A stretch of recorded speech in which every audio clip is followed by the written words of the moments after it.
અમેરિકામાંથી હાલ દર મહિને લગભગ 23,000 ઇલીગલ ઇમિગ્રન્ટ્સ ડિપોર્ટ થાય છે અને સાથે જ હજારો અનડોક્યુમેન્ટેડ ઇમિગ્રન્ટ્સની રોજે રોજ ધરપકડ કરવામાં આવી રહી છે. લાખો એલિયન્સ ડિપોર્ટ કરવા માટે ટ્રમ્પ એડમિનિસ્ટ્રેશન માટે મોટા પાયે ધરપકડો કરવી જરૂરી છે અને જે લોકો અરેસ્ટ થયા છે તેમને ફટાફટ ડિપોર્ટ કરવા પણ એટલું જ મહત્વનું છે. આ ટાર્ગેટને પૂરો કરવા માટે આઈસ અને બોર્ડર પેટ્રોલ જેવી એજન્સીઝને રસ્તા પર ઉતરવું પડ્યું છે અને તેના કારણે અમેરિકામાં અત્યાર સુધી ક્યારે પણ ન જોવા મળ્યા હોય તેવા દ્રશ્યો સર્જાઈ રહ્યા છે. ડિપોર્ટ થવાને લાયક બનતા હોય તેવા ઇમિગ્રન્ટ્સની સંખ્યા વધારવા માટે અમેરિકાની સરકાર નવા આવેલા લોકોના લીગલ સ્ટેટસ રિવોક કરી રહી છે. નવા ટેન્ટ કેમ્પ બનાવાઈ રહ્યા છે અને સાથે જ અરેસ્ટ થયેલા ઇમિગ્રન્ટ્સને રાખવા માટે નવી જેલો પણ ઊભી કરાઈ રહી છે. આ ઉપરાંત જે દેશો અત્યાર સુધી ડિપોર્ટ થનારા પોતાના સિટીઝન્સ સ્વીકારવા માટે તૈયાર નહોતા થતા તેમને પણ ટ્રમ્પે લાઇન પર લાવી દીધા છે. આ તમામ પ્રયાસોને કારણે ડિપોર્ટેશન દિવસે ને દિવસે વધુને વધુ ઉગ્ર બની રહ્યું છે. ડિપોર્ટેશનનો આંકડો આમ તો બાઇડનના કાર્યકાળ દરમિયાન પણ ઘણો જ ઊંચો રહ્યો હતો, પણ તેમાં બોર્ડર પરથી પાછા મોકલી દેવાયા હોય તેવા લાખો લોકોનો પણ સમાવેશ કરી લેવાયો હતો. પણ ટ્રમ્પ માટે સૌથી મોટી ચેલેન્જ એ છે કે હવે ઇલીગલ ક્રોસિંગ સાવ તળિયે પહોંચી ગયું છે. તેવામાં તેમને અમેરિકાની અંદરથી મોટી સંખ્યામાં ઇમિગ્રન્ટ્સને અરેસ્ટ કરવા પડે તેમ છે અને તેના માટે તેમને પહેલાં ક્યારે પણ ઉપયોગમાં ન લેવાઈ હોય તેવી ટેક્ટિક્સ અજમાવી પડી રહી છે.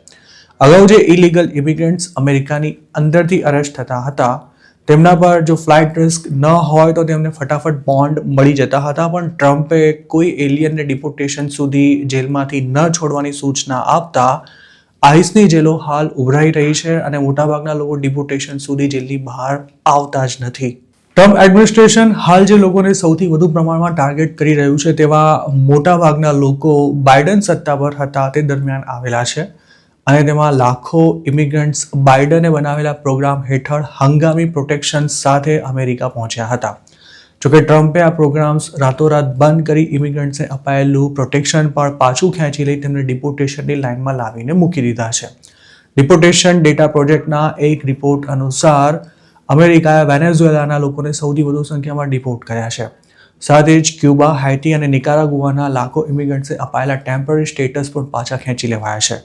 મતલબ કે આ લોકોને પણ ગમે ત્યારે ઘર ભેગા થવું જ પડશે. આ સિવાય અમેરિકા આફ્રિકા અને એશિયાના લોકોને પણ સૌથી વધુ સંખ્યામાં ડિપોર્ટ કરી રહ્યું છે, જેમાં ચાર્ટરની સાથે સાથે કમર્શિયલ ફ્લાઇટ્સનો પણ ઉપયોગ કરાઈ રહ્યો છે. અને એક અંદાજ અનુસાર દર મહિને 1,300 જેટલા આફ્રિકન અને એશિયન્સ અમેરિકાથી ડિપોર્ટ થઈ રહ્યા છે. ચાલુ વર્ષે જ અમેરિકાથી ઓફિશિયલી ડિપોર્ટ થયેલા ઇન્ડિયન્સનો આંકડો 4,000 જેટલો રહેશે તેવી સંભાવના છે, જ્યારે સરકારની નજરમાં આવ્યા વિના જ અમેરિકાથી પાછા આવી ગયેલા ઇન્ડિયન્સની સંખ્યાનો કોઈ હિસાબ જ નથી.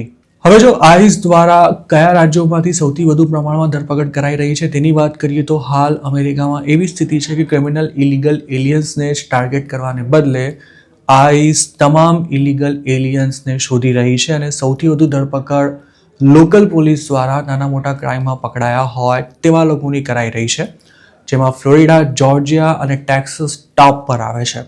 તેનો અર્થ એવો થાય છે કે આ સ્ટેટ્સમાં રહેતા ઇલીગલ ઇમિગ્રન્ટ્સને જો સામાન્ય ગુનામાં પણ જેલમાં જવું પડ્યું તો મામલો છેક ડિપોર્ટેશન સુધી પહોંચી શકે છે.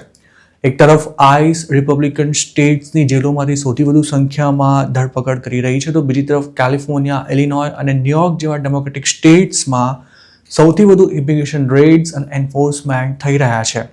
આ સ્ટેટ્સમાં ફેડરલ એજન્ટ્સને મોકલી ટ્રમ્પ ઇલીગલ એલિયન્સને દોડતા કરી રહ્યા છે, જ્યારે રિપબ્લિકન સ્ટેટ્સમાં લોકલ પોલીસથી ઇલીગલ એલિયન્સને વધારે ખતરો છે. જાન્યુઆરી 20થી ઓક્ટોબર 15ના ડેટા અનુસાર માયામીમાંથી 4500, હ્યુસ્ટનમાંથી 5200, એલએમાંથી 3400, એટલાન્ટામાંથી 2200, ન્યુયોર્કમાંથી 2300 અને શિકાગોમાંથી 1700 ઇલીગલ એલિયન્સની ધરપકડ કરવામાં આવી છે.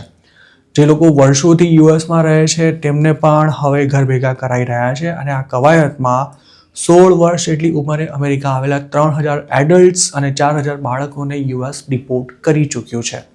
તો બીજી તરફ આઈસની જેલોમાં બંધ હોય તેવા લોકોની સંખ્યા ડિસેમ્બરમાં 68,000ને ક્રોસ કરી ગઈ હતી, જે અત્યાર સુધીનો ઓલ ટાઈમ હાઈ આંકડો છે. આ જેલોમાં કેદ ઇમિગ્રન્ટ્સને સડેલું ફૂડ અપાતું હોવાની સાથે ટોયલેટ અને શાવરની ફેસિલિટીઝ પણ ન મળતી હોવાની ફરિયાદો થઈ રહી છે અને 2025માં જ આઈસની કસ્ટડીમાં 32 લોકોના મોત પણ થયા છે. અરેસ્ટ થયેલો ઇમિગ્રન્ટ માનસિક રીતે ત્રાસીને ડિપોર્ટેશન માંગી લે તે માટે તેને જાણી જોઈને અલગ અલગ જેલોમાં ફેરવીને પરેશાન કરવામાં આવે છે. યુએસના અલગ અલગ રાજ્યોમાં જે ઇમિગ્રન્ટ્સ અરેસ્ટ થાય છે તેમાંના મોટાભાગના લોકોને લ્યુઇઝિયાના અને ટેક્સાસ લાવવામાં આવતા હોય છે અને અહીંથી જ ડિપોર્ટેશન ફ્લાઇટ્સ ટેક ઓફ થાય છે. ઇમિગ્રેશન એન્ફોર્સમેન્ટનું ફાઇનલ સ્ટેજ ડિપોર્ટેશન છે, જેમાં જુલાઈ 2025થી અસાધારણ ઝડપ જોવા મળી રહી છે અને ડિસેમ્બરના અંત સુધીમાં આઈસ અમેરિકાની અંદરથી પકડાયા હોય તેવા લગભગ 3.90 લાખ ઇમિગ્રન્ટ્સને ડિપોર્ટ કરશે તેવી ધારણા છે.